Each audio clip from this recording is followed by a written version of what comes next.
Good morning, everyone. How you doing? We are excited to host thinkers, activists, leaders, Americans from across the country to this year's Ideas Conference and to welcome the thousands of people online tuning in. We are thrilled to have next generation leaders from every part of our country, all offering new ideas on the path forward. But as we look to the future, we cannot ignore the present. The truth is, we are meeting at a dark moment in our nation's history with rampant corruption, division, and a sense of misery for the middle class. Consider just the last few weeks. Partisan justices of the Supreme Court working to wipe out Black political power in the South. Trump's Treasury Department settling an $1.8 billion slush fund with their boss, Donald Trump, and his political allies.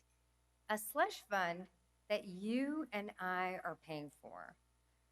Trump's war with Iran driving gas prices up to $5 across the country, on top of the pain of tariffs.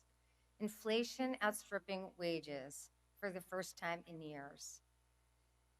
The good news is the American people are waking up and realizing, finally, that the Trump administration is failing and failing them. His decisions and his decisions alone are making life less affordable for all Americans, including the working class people who he got to vote for them. These are policy failures.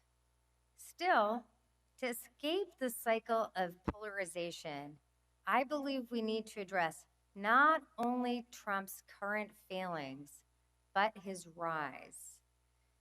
In 2010, at the height of the Great Recession, about 60% of Americans agreed that they could improve their standard of living in the future. In 2024, that number was just 25%. That is a high level of pessimism for the future. And I believe pessimism begets fear. And when people are fearful, it is much easier to hate. To forcefully challenge the polarization we are living through, I believe we need to confront that pessimism and fear. The fact is, Americans feel stuck because they are more stuck. It is harder to move up. Kids born in the 1940s had a 90% chance of doing better than their parents. Kids born in the 1980s, it's just a coin flip, and it's less today than even then. It's no wonder that today, only a quarter of Americans feel like the American dream is real, less than any point in modern American history. So my friends, I believe it is crucial that we criticize Trump's policies for the harms that he's doing, but it is not enough. The country is demanding a vision of how the future will be better than the past for all of us. Restoration is not sufficient. We cannot just go back to days gone by. We cannot tinker. It is time for transformation with ideas that meet the scale of the problem, with an ambition that meets the scale of people's desperation, forging a new social contract in the country where hard work pays, where strivers succeed, where every single one of us can go as far as our talents take us, where we believe our children will be better off than we are. A vision that offers hope, an agenda that tackles what is failing and makes it work again for all of us. My friends, I believe we can use this dark moment as a springboard to a better, stronger, fairer country. But we will not do that with circular firing squads, although we know how to do that well. We will do it by building a big, resilient, broad majority in the country, a big tent where we stretch ourselves to welcome converts just as we celebrate stalwarts. An army big enough to not just win the next battle, but win the war to end the politics of hate. I believe our country is worth fighting for. I think this is the fight of our lives. And I do believe that when we offer better ideas, we will win. And I am so thrilled that at today's CAP Ideas Conference, we will have new leaders discussing those very ideas to make our world and country better. Thank you all for being here. We're excited. Speaking of fighting, I am thrilled to have our first major speaker of the day, Senator Ruben Gallego, who is a fighter in so many ways. He deployed to the Iraq War as a Marine, fighting a Marine infantryman in 2005 with a unit that took some of the heaviest casualties of that war. He knows America must always have a plan to win the fight and to help our soldiers when they get home. With troops once again in conflict that the president can't explain to Congress or the country, that mission could not be more urgent. So please give a big welcome to Senator Ruben Gallego, who will discuss his views on national security and a vision for the future. Senator Gallego?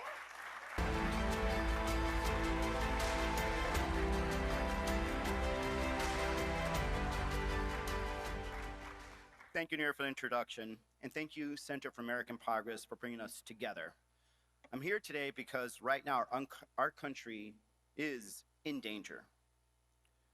Will this president continue to drag America into another endless Middle East war, while families struggle to pay for groceries, gas, rent, mortgage? And where are the voices that are standing for them right now? If we're serious about solving the problems of the world and problems facing Americans, then we have to deal with a simple truth. We have to fight for the country that we want. As a Marine, I deployed to Iraq, and I've lived the idea firsthand that foreign policy starts at home.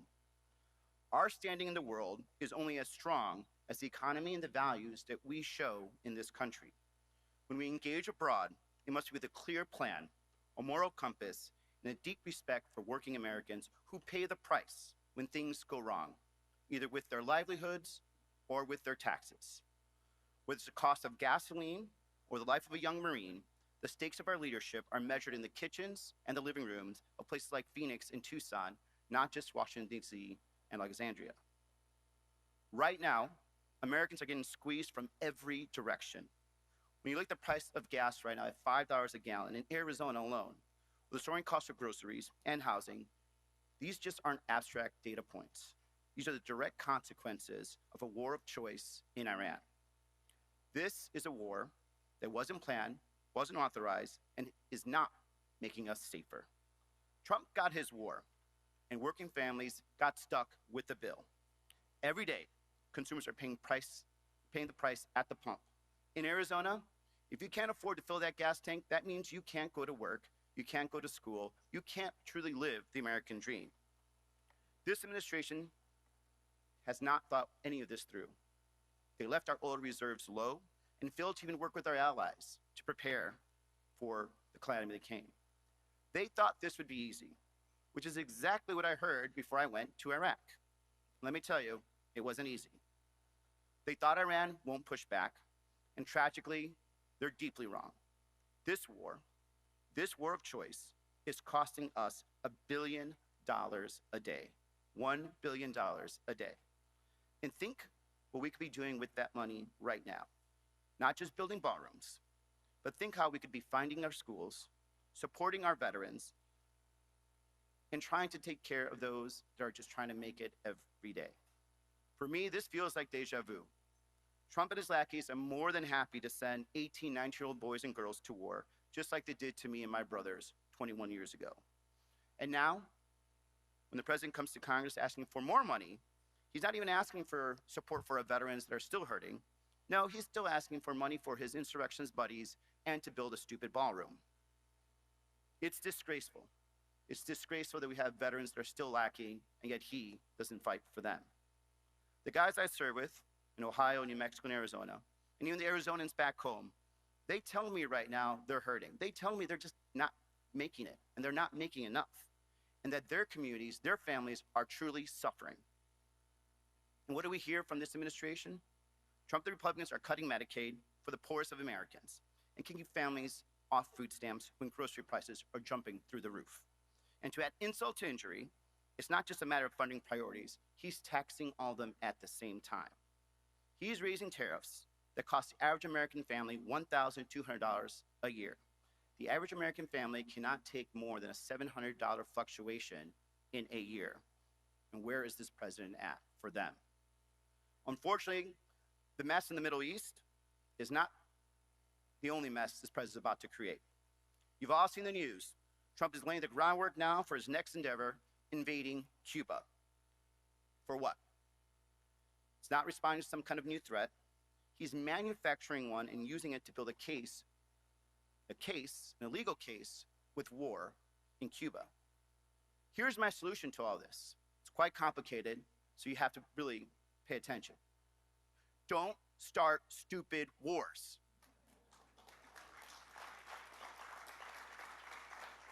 End this war in Iran as fast as possible.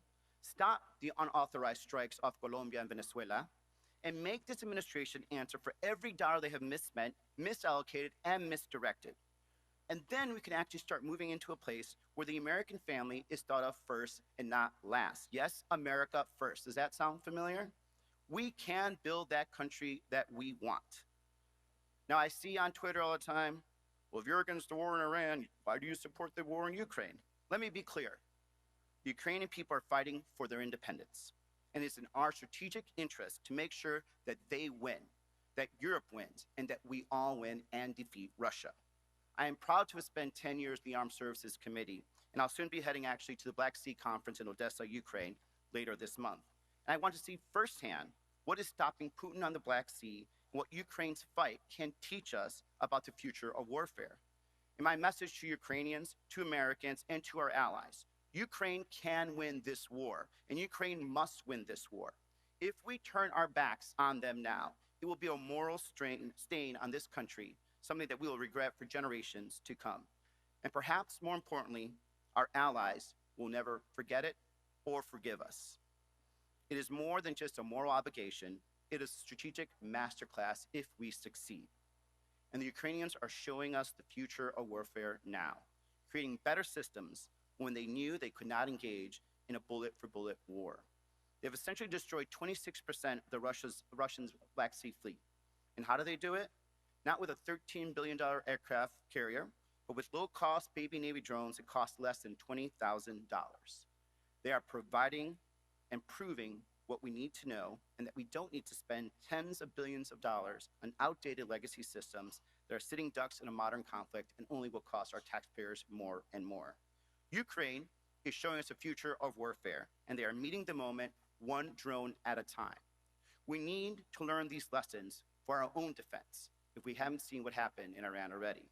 We need to move from deterrence by punishment, waiting for invasion, then reacting, to deterrence by denial, so that our neighbors, our enemies, think again of invading either Ukraine, the Baltics, or Taiwan.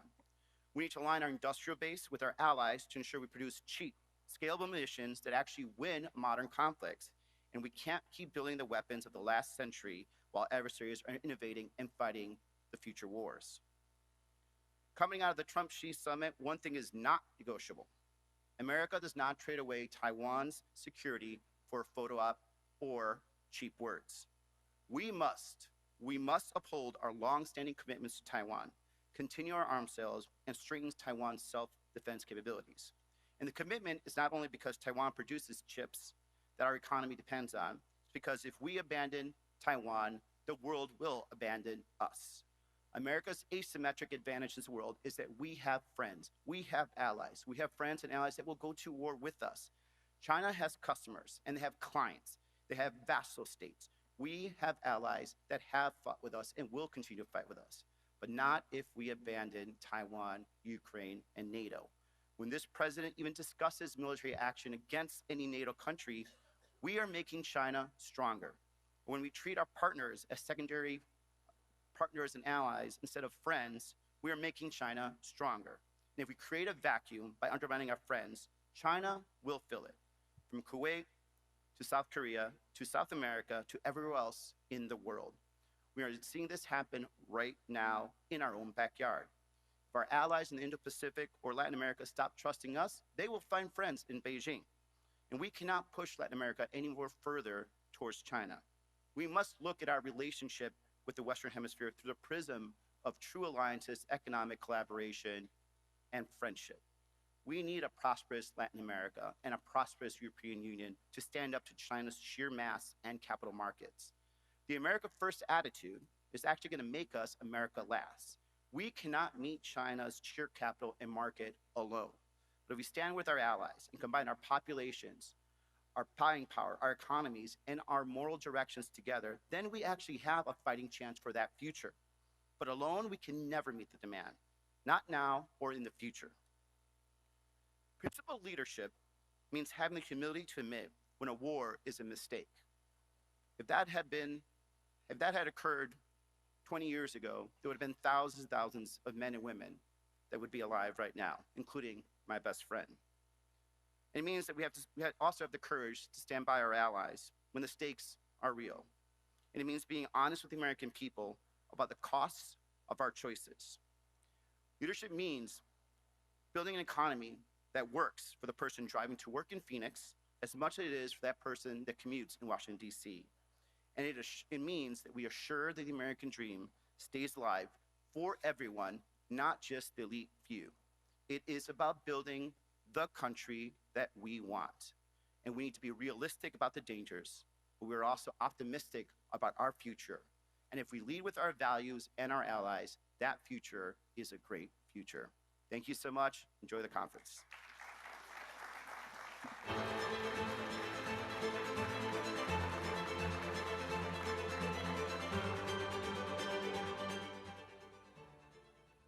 The cost of living has gone crazy. It's gotten harder for people to live.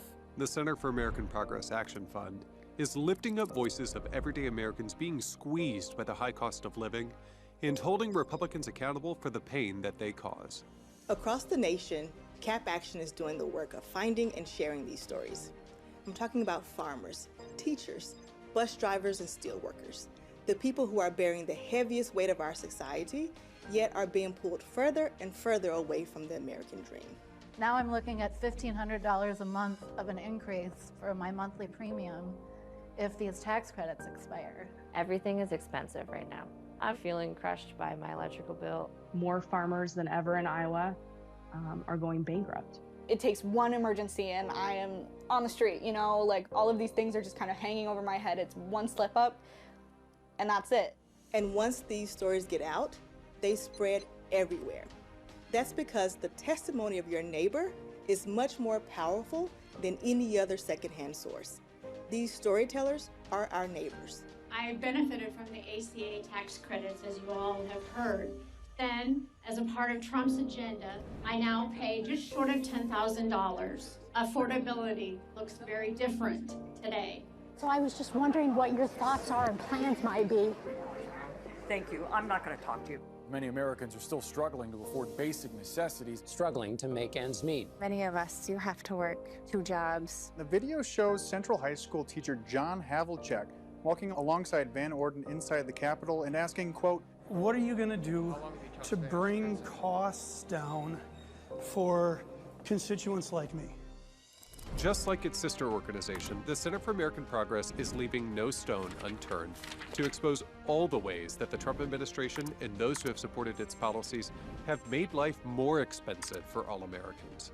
Whether it's the war in Iran, Trump's tariffs, congressional Republicans' big, beautiful bill, SNAP cuts, the ACA subsidies, and so much more, CAP has kept the drumbeat going.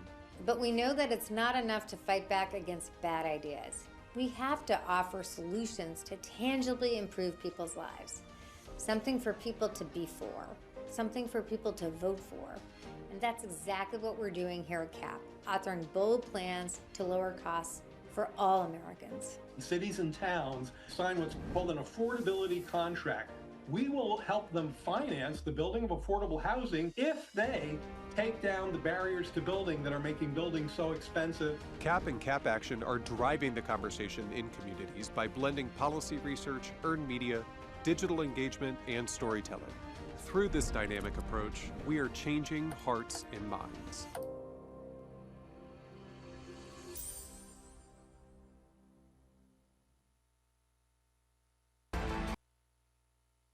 Please welcome MS Now's Catherine Rampell and panelists Representative Greg Casar of Texas, Representative Maxwell Frost of Florida, Representative Lauren Underwood of Illinois.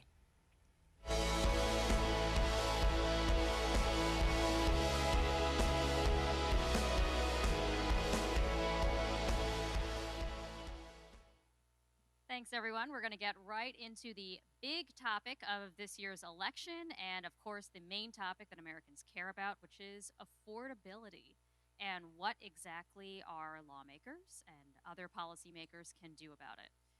So I want to start with Congressman Casar as the chair of the Congressional Progressive Caucus. You all recently released a new affordability agenda that deals with the costs of groceries, housing, childcare, healthcare. I'm sure there's something I'm leaving out there. However, gas, all sorts of goodies. However, even if Democrats sweep the House this midterms and maybe even take the Senate, you will still have to contend with a Republican in the White House, President Donald Trump, who can veto legislation. So my question for you is, what on the agenda do you think you can actually get signed into law in the next year? Is this mostly a messaging bill, or excuse me, a messaging agenda about what you would like to get done, or are there concrete things that you think you could peel off either Republican support in the legislature and or the support of a president so that people's lives and access to an affordable lifestyle can actually change next year? Thank you for the question. Good morning, everyone. So the Progressive Caucus put out a list of 10 proposals to lower the cost of everything from housing to childcare, gas, utilities, to stop price gouging, to increase your wages and benefits. And when we went out and tested the support for the Progressive Caucus's ideas, we found not only overwhelming support amongst Democrats and independents and voters in swing districts, but amongst Republicans. We're actually not a single one of the ideas that we can talk about here in a moment polled at less than 2/3 support amongst Republican voters. And so when I believe, just like Leader Jeffries believes, that we will retake the House through the work that we do over the next few months. And then there will be a lot of accountability work that Democrats rightly need to do against the Trump administration. But if all we do is accountability, but don't also do affordability work, show voters not only that we're against Trump, voters already know that, but also show people what we're for, regain people's trust as the party of working class people, then I think we'll have failed. And so I think that we should push forward bold ideas and new ideas that will interest voters, like Ro Khanna's windfall profits tax on the gas companies that are making a killing right now. Instead of just providing people a small amount of relief, we should tax the enormous profits that the oil companies are making by jacking up prices right now, send a rebate check back to Americans, and at $100 a barrel of oil, this proposal would send everybody about a $400 rebate. We should pass that out of the House. If we retake the Senate, push to get that out of the Senate, and then either win Donald Trump's signature because it's supported just as heavily by Republican voters as Democratic voters, or he can veto it. And if he does, then it shows voters that Democrats were fighting to lower their costs and that Donald Trump stopped it. And then those contenders running for president in the next election cycle have a foundation of ideas to say Donald Trump blocked that bill that would have lowered your utility costs by $500 a year. Donald Trump blocked that bill that would have lowered your grocery prices, and I would have signed it. And I think that that is the kind of aggressive posture that Democrats need to take to not only be an anti-Trump party, but a pro-working class party. And to clarify, do you think that the windfall profits tax piece of this would be the one that would be most likely to have real benefit? I mean, well, most likely I don't get paid enough to be a good Donald Trump predictor. Fair. But I think that we should not lower our ambitions as a House majority as whatever we can get the Donald Trump world to think we can do. I think that we actually have to make sure that voters understand that we really care about their pocketbooks. I hear about it all the time when I've done over half a dozen town halls in Republican-held districts, and I ask people that voted for Vice President Harris to lower their hands, well, not ask me a question for a second, and for people that voted for Trump or chose not to vote to ask me a question. And I hear time and time and time again that maybe they voted for Trump, but they're already sick of him, but they want to know what Democrats will do so that people don't have to check their bank account before they go to the grocery store. People say, I pull 7/12s. That means working over 70 hours a week, but still can't afford my childcare. We should pass the bill that was Mikie Sherrill's bill, now is AOC's bill, that would guarantee $10 a day childcare to virtually every single family and tax the ultra rich to do it. We should pass my bill that would update our overtime laws for the first time in 90 years to have overtime pay double time so that people can make a little bit more money and maybe work a little bit fewer hours so they can actually spend time with their kids. And when we talk about ideas like that, I think we can build the kind of big tent coalition necessary to not just win a midterm on anti-Trump sentiment, but actually bring the Democratic Party back in line with the vast majority of our natural base. Congressman Frost, the largest monthly expense for most households is housing, which has become a huge burden not just on the blue coasts, the liberal coasts, but basically nationwide at this point. And there's lots of evidence that since 2006, more or less, we have underbuilt housing across this country, that as younger people have moved out of their parents' homes and formed their own families, there's just not enough housing for them to buy. What can we do? And in fact, as I'm sure you know, a lot of members of Gen Z think that home ownership is out of their reach forever. So what can we do to ensure that there is enough housing for everyone? This is really important. I think to what Greg was saying, we would have failed if we do not, as a Democratic majority, move forward a comprehensive housing package that will address this from A to Z. And part of the problem with this whole discussion in housing is everybody has one idea and they think that idea is the thing that's going to solve the problem. This is just not true.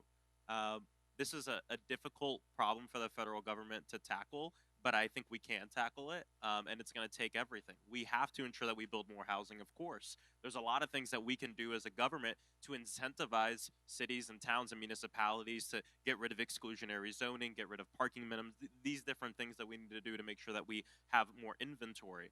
But that alone is not enough. We also have to ensure that we pass good consumer protection laws to protect tenants, which is something that's really near and dear to me. I live in Florida, which has some of the worst tenant protections in the nation. While I was running for Congress, when the rent hike moratorium was lifted during COVID, I got priced out of my apartment. I was homeless for 2 months. I literally spent all my money in my bank account on an Airbnb for a month, and I was like, Future Max will figure it out. A month passed, Future Max did not figure it out. And then I was homeless for a while during my campaign. Then I said, well, at least if I win my race for Congress, I will never have to deal with this again. I get elected to Congress, and as a congressman-elect, I get denied to every apartment complex I applied to here in D.C. because my credit score was poor, because during my campaign I ran up a ton of debt. And so, and there was nothing to help protect me or help me get into housing. In fact, when I moved to D.C., I took out a loan to be able to pay the first, last, and deposit to get a place here. And even with the money in my bank, even though my dad would say if you had to take a loan out, you'd have the money. But even with the money in my bank, I couldn't get a place to live. I was told no. I was told no to having the high honor of paying the high rent. And so I just think there's a lot we need to do. And then home ownership is such an important part of this, especially for young people, but really everybody. I've been doing a lot of town halls across Florida and in my district on housing specifically, which is the #1 issue I hear about when I go knock doors anywhere in my state. And we have a homeowners insurance crisis in the state of Florida and really across the country that is pricing out seniors in homes that they've lived in their entire lives pretty much, but they're on a fixed income and they're having to put their home up for sale. And young people who are saying not only is it a figment or something they feel like it can never happen, it's just like out of the realm of possibility. And this leads to a bigger problem. Usually, the largest asset a working person will own is what? Their house. We have an ownership crisis in this country that deeply impacts working people and especially young people. Not to put my tinfoil hat on, but it's everything. It's housing, and we're moving. If current trends continue, most people, the vast majority of people, will not own their home. They'll rent forever, and the rents can continue to go up or down. We don't own the music we listen to anymore. We don't own the movies we watch anymore. If trends continue, most people won't own the car that they drive. And actually, if trends continue, most people won't own the phone that they have in their pocket. You won't own a damn thing. And I think the home ownership crisis is indicative of something much bigger going on, where just a few people will have the keys to everything in our country, which means when somebody needs to be bailed out, who gets bailed out? The people who own everything. And that is an existential problem for working people in the rest of this country. It's not that we don't want people to do well, it's we want everybody to do well. But it's kind of hard to do that in this country when you can't even own the roof over your head. I think there's a lot we can do as a nation. Something a lot of people aren't talking about is manufactured housing. I just released a bill on this, which right now in Florida, about a fourth of the manufactured housing communities have been purchased by private equity. And in case you don't know the way it works, you essentially own the house you live in, the manufactured home, but you don't own the land that the home is on. And what's going on is these communities are being bought, usually from mom and pop companies across the country, and having their rents jacked up, their lot rents jacked up by a lot. In fact, there's a community in my district who saw it go up by double. And now they're putting the taxes of the land on the renters as well. And manufactured housing for a lot of seniors and a lot of veterans is the last safe haven for home ownership, affordable home ownership in the country. And so I put forth a bill that essentially will help us make it so that way folks who live in these communities can own the land that their house is on top of as well. But it's like things like this that piece together, I think, can create a comprehensive housing bill to help us with this crisis. But the era of the federal government saying that's a state and local issue is over. There's a lot that we can do to help solve the housing crisis. I'm wondering actually if you could talk a little bit more about creating incentives for states and localities to allow more building, in part because of something that you just said, that for many Americans, their single most valuable asset is in their home. So that means when housing prices fall or rents fall, which is necessary for people who are trying to get into a home, that also means that somebody's nest egg gets less valuable, right? That's part of the reason why it is so difficult to build in a lot of communities in America, because people don't necessarily want their home value to decrease because that's their retirement. And so that leads to a lot of friction against building new homes, because the supply of new homes, again, will benefit people who are trying to get into housing, but may hurt the people who already own their homes. So how do you change that dynamic so that you don't have sort of that almost natural NIMBYist impulse for people to not want more housing, lest it devalue what is their retirement plan? I've had this conversation a lot in my roundtables when we talk about housing, and people come from different places if they would consider themselves a NIMBY, right?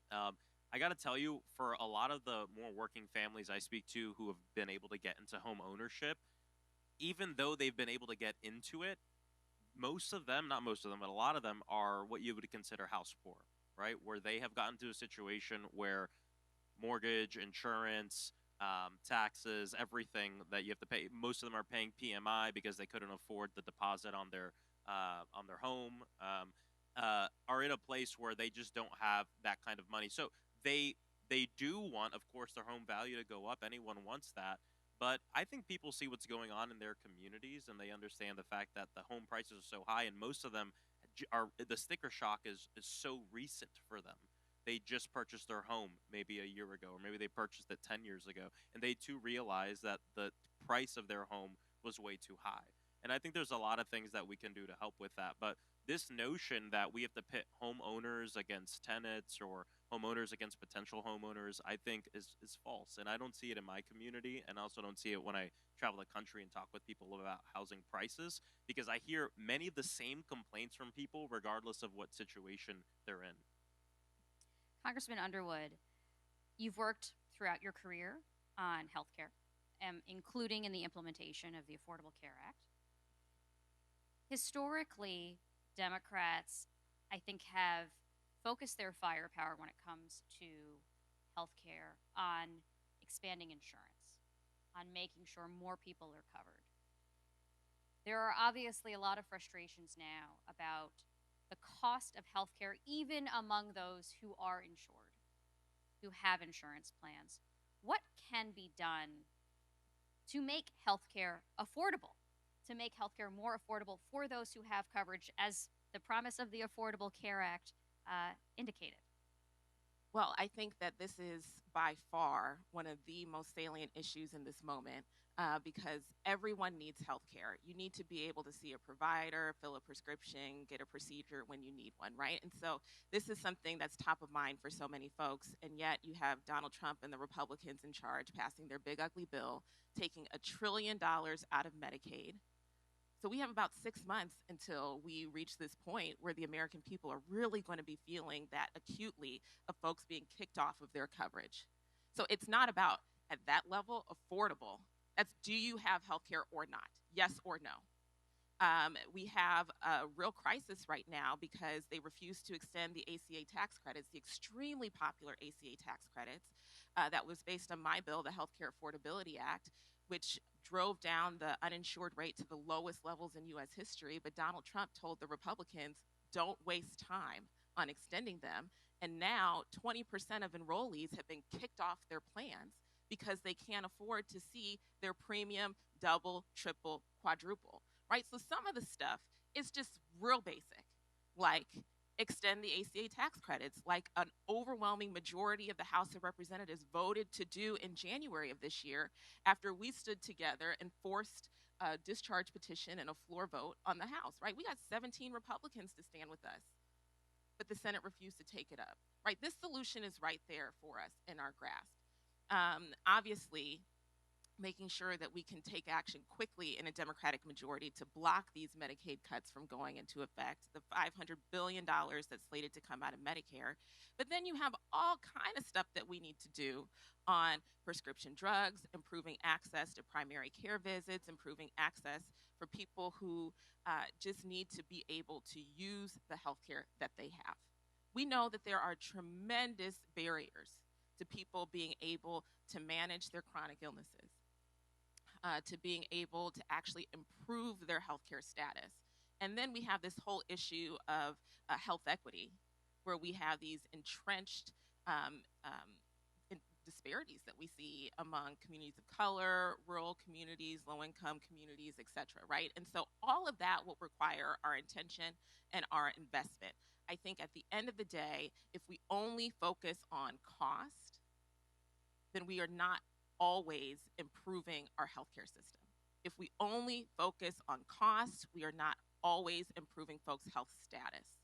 And I think that when we have a Robert Kennedy as the Secretary of Health and Human Services, serving as the biggest source of misinformation and the largest threat to public health in our country, we have to have a wide-angle lens when it comes to tackling the multifaceted healthcare issues that we face. Just right now, today, we got an Ebola outbreak with an American who's been confirmed, and nothing out of HHS. Right now, today, you got the hantavirus and folks freaking out, and nothing. We can't get access to reliable data, right? Like, I guess my point is this.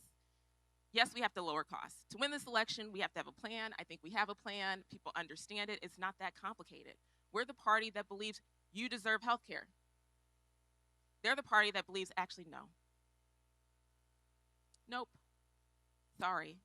It's that simple, right? It doesn't have to be more complicated than that. But I think in order to actually make improvements, we have to tackle the wide range of issues. Well, can you give a little bit of color to that? So what are some examples of things that Democrats should be focusing on, should be pitching to voters as we head into the midterms, I take your point about expanding or re-upping those enhanced premium tax credits and rolling back some of the Medicaid cuts. Beyond those two things, which are about undoing Trump damage, are there other specific points that you think are pretty salient to voters? Sure. That could address costs, let's say. Okay, well, you need to have a place to go. And so let's make sure that our rural hospitals are in good shape. I represent a suburban and rural community outside of Chicago, where already in the last year, since the Big Ugly Bill has been into effect, we've seen unit closures, PEDS closures, ICUs closures, and those facilities need a cash infusion. They need some help staying open. I have a bill prioritizing our Rural Hospitals Act. Easy. We could get that moving. In the Farm Bill, guys, it doesn't even, hello. Let's be smart in how we move our bills. I think that we have the Department of Health, Department of Education is trying to roll back access to student loans for our healthcare workers, right? So we're going to have fewer providers. If you don't have access to, let's say, a nurse practitioner in your community, and there is no physician, what are you supposed to do? We need to expand our healthcare workforce so that people can actually go in. That's how we drive down costs. We need more workers in every community and every zip code. We are trying to overturn this really devastating regulation coming from the Department of Education. On prescription drugs, everything from inhalers to insulin to anything to manage chronic illness. I have a bill, the Chronic Condition Copay Elimination Act. Okay, there's solutions. It doesn't have to explode the deficit or anything like that. We just have to care to solve the problem. But I think that in terms of messaging for the election, we keep it real tight and real simple. Fix our broken healthcare system. It doesn't have to be more complicated than that. It really doesn't. And I would really encourage us to really focus on winning so that people can get the healthcare that they deserve.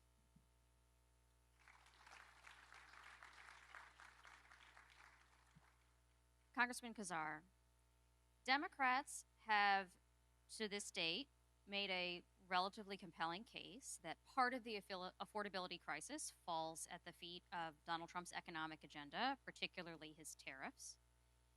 And if you look at estimates from places like the Yale Budget Lab, they suggest that the tariffs in the past year raised the costs for a typical American household by at least $700, something in that wheelhouse. I noticed that in your plan for the progressive affordability agenda, there was nothing about tariffs. So my question to you is, given that Democrats have isolated one of the core problems as being about this trade policy, if Democrats retake the House and the Senate, do you think Trump's tariff should be on the chopping block? Yes. I think that we absolutely will and should undo the reckless tariff policy from Trump. But if we get pushed to say all we're going to do is undo his Medicaid cuts, all we do is undo his tariffs, then I think we are going to wind up in a real problem. Because there are forces within the party arguing, essentially, Democrats stay boring. That what we want is just for everybody to notice how bad Trump is, for us to not be too noticed, and then things will go our way. That may turn out to work in a midterm election, but if we follow the Constitution, Trump won't be on the ballot again. And if we don't regain the trust of working people, and if people don't know what we're for, then I'm worried that Josh Hawley or J.D. Vance or Tucker Carlson or whoever could beat us next.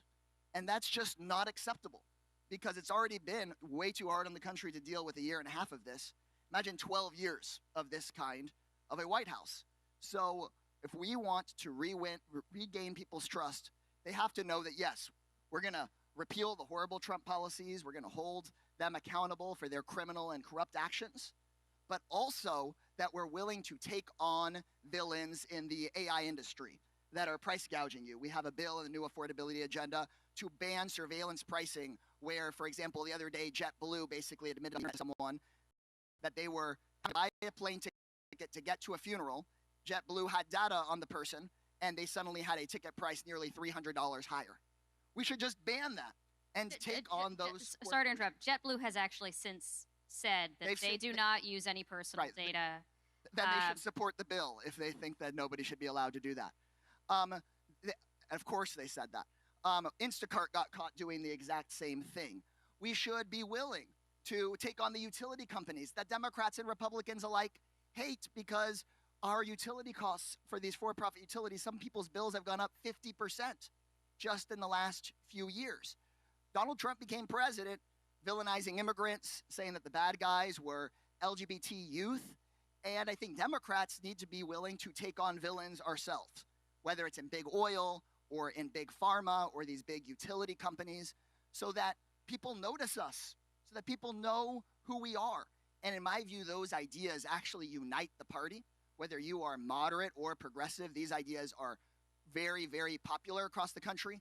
They divide the lobbyists. They might get us uninvited from some dinners, but I would rather get uninvited from some dinners and win the damn election.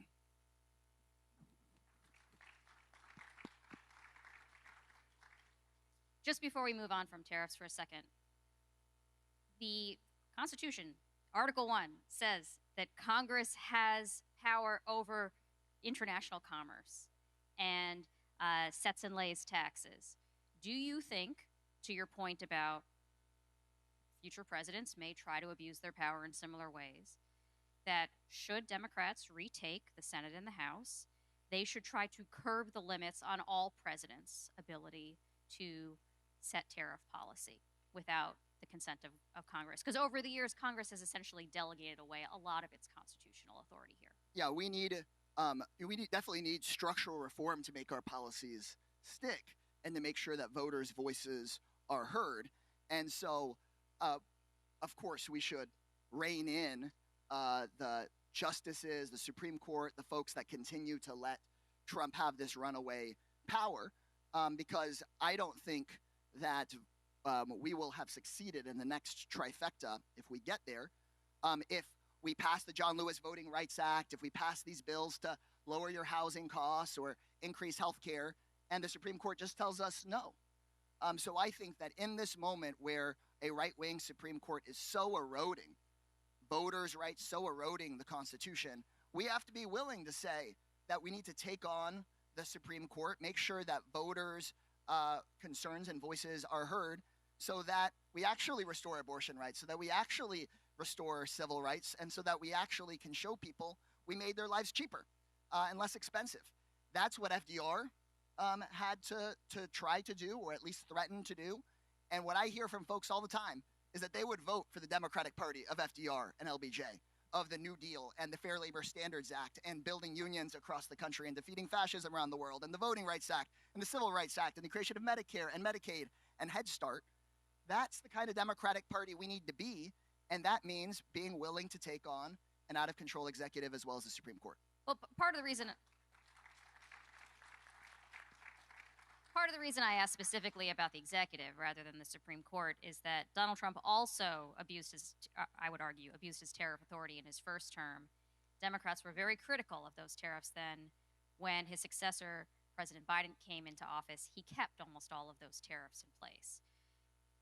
Maybe swapped some of them out for different kinds of trade restrictions. Yeah, look, I believe that we need to restore the Constitution, and that's part of why I think justices need to actually hold the executive to the law. We've seen a huge double standard here by the Supreme Court. That's the reason I went there.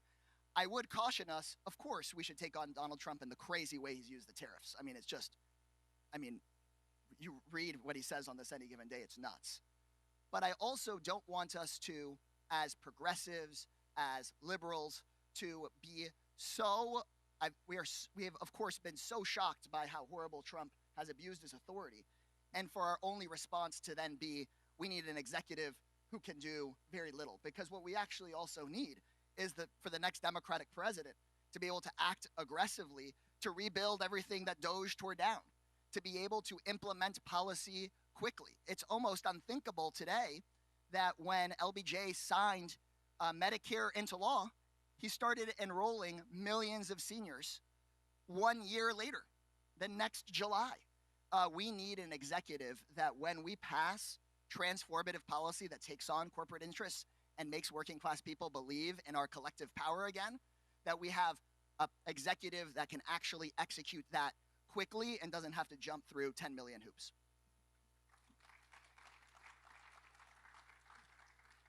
Congressman Frost, your colleague just now, or a few minutes ago, mentioned AI and a lot of the anxiety around AI. As I'm sure our audience knows, it's graduation season. People are graduating from high school, graduating from college. There is a lot of angst out there about the job market. And if you look at the unemployment rate for young workers, whether college graduate or not, it is ticking up, it is rising. And some of that angst has to do with the advent of this new technology, that it may displace a lot of entry-level type jobs. To what extent do you think AI-driven job displacement is similar or different from other kinds of mass job displacement we've seen in the past? I'm thinking things like trade, other kinds of automation. And how does that imply policymakers should respond to it, if it is similar or if it is different? Is it the same set of tools, essentially, that we've used before for these other kinds of seismic shifts, or is it something different?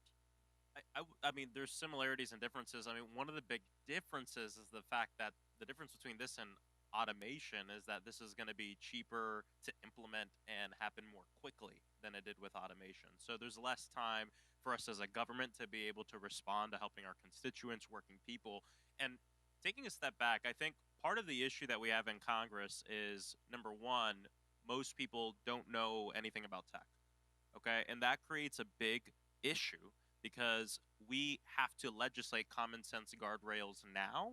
Because if we don't do that, there will be an emergency that then pushes us to have to advocate for something more radical, essentially, that will have that much more opposition. And this whole thing happened with social media. I always talk to people about social media. Decades ago, Congress buries its head in the sand. In fact, in many cases, makes the situation worse for the average person.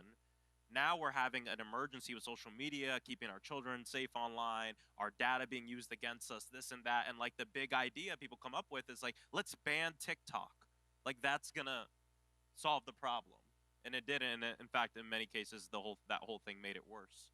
I'm really worried that when it comes down to technology, Congress does the same thing over and over again. And it's really important. And I like that I see more people running on this, because we need folks who are willing to step into it, experts themselves, because what ends up happening is that industry writes the bill. We want common sense guardrails. And this is what I hear from people across the country when I travel. You see the college graduations. My University of Central Florida, UCF, where my district is, had one of those viral videos of someone saying AI is the next industrial revolution, and every student in the audience booed. It's because, and it's coming from a real place, guys, right now it's always been hard to be a young person, yes. Right now it is uniquely difficult, and the numbers prove this to us. For college graduates, it is the worst time ever in this country's history. After you've done everything you were told to do, you got all the debt you were told to accrue, you were told that if you accrue this debt, you'll be able to get a good paying job and pay it off and you'll be fine. It is the worst time to find work for college graduates in the history of our country. It's right now. And so they see this, they see the rise of AI, they see everything, and people are rightfully nervous and concerned that they won't be able to be an adult that's able to feed themselves and have a roof over their head. And so I think it's important that Congress does something, and I am concerned about it. Of course, we know that, like every technology, there are things where we're going to have societal benefits from it, and there's things that are not going to be a benefit to our society. I guess where I'm coming from is the things that a lot of these companies already say they believe in, let's hold them to it, and making sure we pass common sense guardrails to protect workers and protect working class people as we go into this. We know technology far outpaces government and Congress. And this is another problem. We have to modernize government because we can't keep up ourselves. We don't have the in-house capabilities to be able to keep up with the private sector. And that's part of the reason why we're always far behind. So let's pass common sense guardrails to hold everyone to what they say they believe anyway. And I think that's really important in keeping our constituents in mind. I do want to push back on one thing. It's not the worst time in history to have been a college graduate. I mean, young college graduates, I think their unemployment rate is like 5.6% or something like that. It was definitely higher during the financial crisis. But you have to take in the totality of circumstances going on in our country right now. Not just finding employment, but the wages. Have they kept up with inflation, housing, the cost of food, healthcare, all the things we're talking about right now. So yeah, marginally the numbers might be up or down on employment, but the quality of the job, how much it pays you, and what that pay is able to get you, is very difficult for young people right now.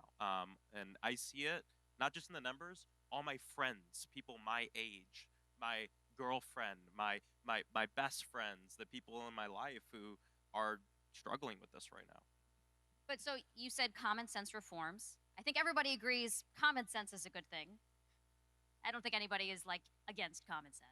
Well, you'd be surprised. Yeah. There's a lot of people against common sense. There's a lot of money in not following common sense. Yeah. But again, to my question, what does that mean in terms of protections for workers, or how should policymakers be thinking about this?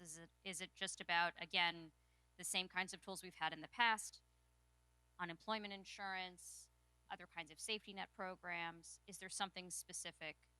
Yeah, and I wonder, L2, in the affordability, did we have anything on AI in that? We had an anti-price gouging provision, but frankly, I think that if you listen to the CEOs of these AI companies, they're talking about 20% unemployment.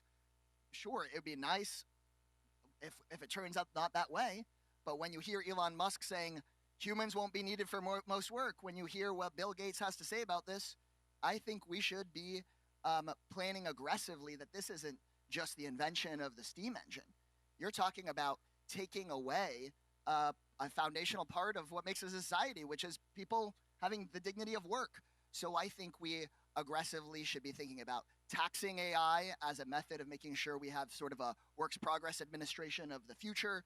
We should be making sure the government ensures that we are not going up into depression levels of unemployment. I think we need an expansion of collective bargaining so that workers have the power to negotiate as AI is being integrated into our society, because the idea of just a big, expansive social safety net program, but 20% of people aren't working, I think that is, to me, that sounds dystopic and something the Democratic Party should be strongly against. And something else I think is important, too, on the AI conversation. I recently went to Los Angeles to speak with a bunch of songwriters about this. There's a lot of anxiety in the creative economy. And in many ways, I think actually starting the conversation where it's the hardest and talking about how the rise of this is hurting creatives. What does it mean to create something? What does it mean to be compensated for something? How can we even, how do we use the technology to figure out if the song you wrote was used in an AI model to write this other song, this and that? I think solving those questions are actually important, even though it might not feel pertinent to most of society. These are the hardest questions to answer, in my opinion, as it relates to AI and emerging technology. When you're able to answer those hard questions, it makes it easier to work backwards from that, if that makes sense. I'm going to take a question or two from the audience. I have more of my own. But the first question is for everyone. What will you do to accelerate the pace of implementation of solutions, such as things as getting more housing built, solving for universal health care, removal of Citizens United, a more progressive tax system? Basically, how will you move fast to solve problems? Congresswoman Underwood, let's start with you. Well, as Democrats, we like to be right, okay? We like to debate each other all day. We have symposiums, we have dinners, we write binders full of policy white papers to assert our opinion on why our idea is the best. We got to get rid of that and work with the urgency that we have seen on display from Donald Trump and the Republicans in charge. We have to get rid of the ego and be willing to just get it done and try to fix it later. Okay? I'm not saying we have to hurt people, but I'm saying, like, we cannot spend all of our time and screw around with our majority fighting with each other. And when we have an idea that can get a majority vote, we need to put it on the floor and move forward. That's number one. Number two, we got to get rid of the filibuster. I don't want to hear it, but, no. It's got to go. If we are serious about saving this country, our democracy, and advancing an affordability agenda, that filibuster is standing squarely in our path, and it's got to go. And I just think, in my opinion, we are not functioning in normal times. This is a survival moment.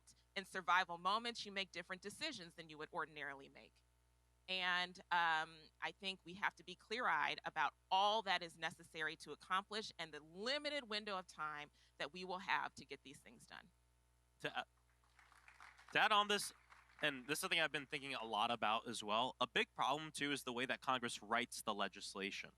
And you'd be, I mean, just look at our immigration system, right? I mean, it is just piecemeal ideas thrown at something after decade after decade after decade, and not a group of people sitting down and figuring out how do we make a system that works? How do we create something that works? And my one concern with moving through big packages is that it ends up being piecemeal ideas from different members of Congress who I've had this bill and I've had this idea for a long time, and I want to make sure it's in the package that you're moving forward, but it doesn't necessarily fit into a bigger picture. And so to what Lauren said, that requires us to put our egos aside for a minute and figure out how are we going to pass legislation that, of course, accomplishes what we want to accomplish, make sure that the executive has what they need to make the implementation happen, but also possibly punish agencies that don't move as quickly as we want them to move by moving responsibility to other agencies and different things like that.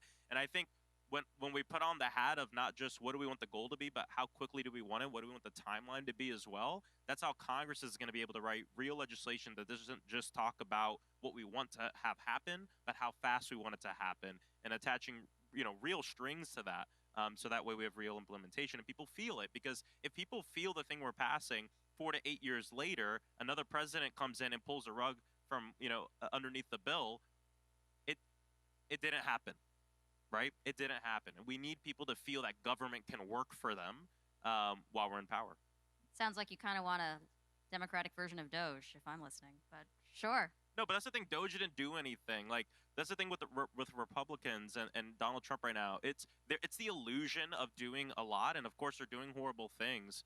Number one, their agenda is easier to achieve because it's just destroying things, and we want to build things. But number two, like, Doge just really didn't do anything. It was a lot of showmanship, and so sort of we want to actually do things and like actually have people feel it in their lives. All right, Congressman Kazar, last word to you. I was a labor organizer in the construction industry before running for office, and I think that we need to be able to follow the construction site test, which is our ideas. Can we go talk to somebody on a construction site and it makes sense to them and it would help them and they understand it quickly? Our prior child care proposals are like, we're going to send block grants to the state and you can apply for a voucher if you hit a certain income level. People are like, screw this. You've already lost them. We just need to implement a child care program that makes it so you never pay more than 7% of your income. It's going to be for every single working American. Vast majority of people pay $10 a day. Somebody say, sign me up for that. Let's raise the minimum wage. Let's guarantee everybody 2 weeks paid vacation. These are the basic things that we should just be able to tell somebody, this is for you. It's going to improve your life. And we aren't going to go into a 5-year rulemaking process so that some other president can take credit for what we did. We want folks to say, I voted for that Democrat and I saw my life get better after my vote. It's, I think, that simple.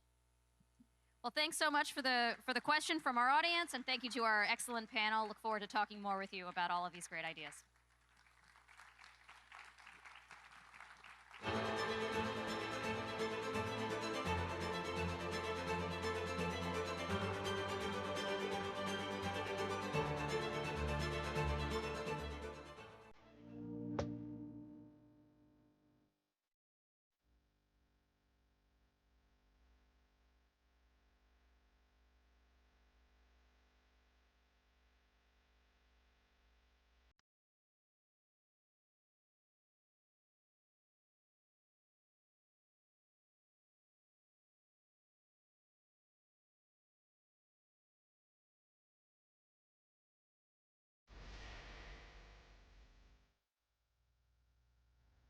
Please welcome CAP's Senior Vice President for Energy and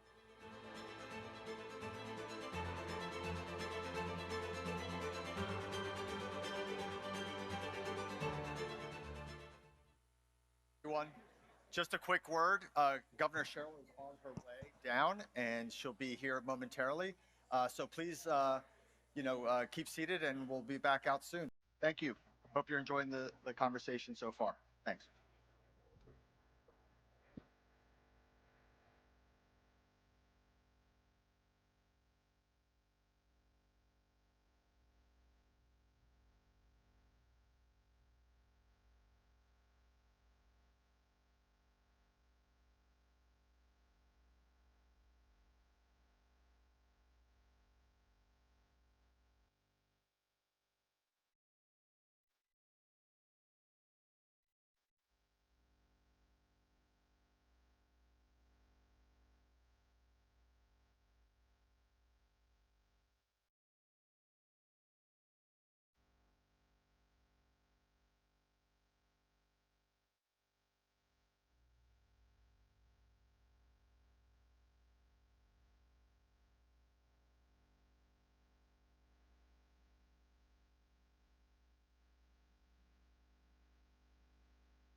Please welcome CAP's Senior Vice President for Energy and Environment, Trevor Higgins. Hi, everyone. Welcome back. Good morning. My name is Trevor Higgins. I lead the Energy and Environment Department here at the Center for American Progress. We're just delighted to have you all here with us today. Today, our next discussion is called Making Life Affordable in New Jersey and Beyond. And I am delighted to say that we'll be joined by New Jersey Governor Mikie Sherrill, who came into office earlier this year with a clear mandate from New Jersey voters to tackle affordability and deliver results. Mikie Sherrill is a wife, a mom, a former Navy helicopter pilot, a federal prosecutor, a congresswoman, and now the governor of New Jersey. And she has focused her administration on the question many families across the country are asking right now. Can government still make life better for people? Can it solve affordability challenges when they rear their head? On day one, the governor declared a state of emergency on utility affordability and directed the state to pursue rate relief and to build clean energy and grid infrastructure faster.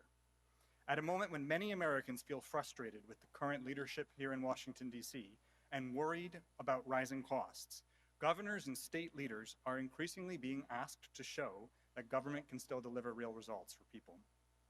What happens in states like New Jersey shapes the national conversation around affordability, climate, and clean energy, as we all know. In fact, CAP's own recommendations for affordability policy at the federal level, which we just released yesterday for electricity, were inspired by Governor Sherrill's leadership. So I would like to thank Governor Sherrill for her leadership and for being with us here today. So the key components of this plan include rate relief that immediately provide for a whole year in New Jersey, a rate relief stabilization that buys time for the reforms to the utility business models and to make investments in clean energy and grid infrastructure that are needed to fix this problem in the long term. So I think we may be ready for Governor Sherrill. Okay, excellent. Please join me in welcoming Governor Mikie Sherrill. Thank you.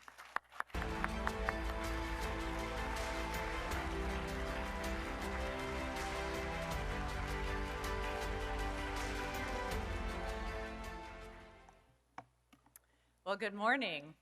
I'm not going to make any news with my first statement. Americans are struggling with their bills. Inflation just grew at its highest pace in 3 years, and we're facing an affordability crisis. Now, I talk a lot about affordability because in New Jersey, I hear a lot about affordability. It was the centerpiece of my campaign and certainly my North Star in the first 119 days of my administration. Who's counting? Rising energy prices are a critical driver of the cost of living challenge. And since 2021, energy prices have tripled. Electricity and gas prices are not just outpacing inflation, it's the fastest driver of inflation. And our grid is ancient. The majority of our electricity infrastructure was built in the 60s and 70s. And the majority of transmission lines are over 25 years old. Every day, there is a growing demand for electricity. In New Jersey, it's been painful for residents and businesses. Last June, utility rates jumped up by 20%. The Trump administration has undoubtedly not only set us back, but actively aggravated the situation, killing solar tax credits, killing offshore wind, failing to support grid modernization, an illegal war with Iran that spiked gas prices. But here's the hard truth that many in our party don't want to admit. It's not just Republicans. Many Democrats in leadership positions have also failed when it comes to energy policy. In my own state, all the focus has been on clean energy pledges without clear roadmaps. single sources of renewable energy development without diversification or investment in our existing infrastructure. Battery storage initiatives left on the shelf, bowing to the grid operator and the utility companies that favor their shareholders over people. And residents have been left paying the price. Not on my watch. I ran for governor last year promising, just like I learned at the Naval Academy, that I was going to find a way or make one. I committed to putting together an actionable roadmap, bringing the best minds into my administration, looking at what other states were successfully doing, and relentlessly focusing on driving down energy costs and making New Jersey an energy arsenal. In New Jersey, it won't surprise you, people tell you pretty directly and clearly exactly what they think. But I was surprised that the loudest naysayers to my plan were Democrats. Too many Democrats in positions of power love to say no. It can't be done. That will never work. I don't think a governor can do that. That narrow thinking, that lack of imagination and boldness has helped get us where we are today. Of course, there are other factors, but I firmly believe that it's up to government to provide the solutions to our toughest challenges. I'll tell everyone here, and I think it's especially important to say here in DC, we cannot be the party of strongly worded letters. We can't settle for 10-year studies.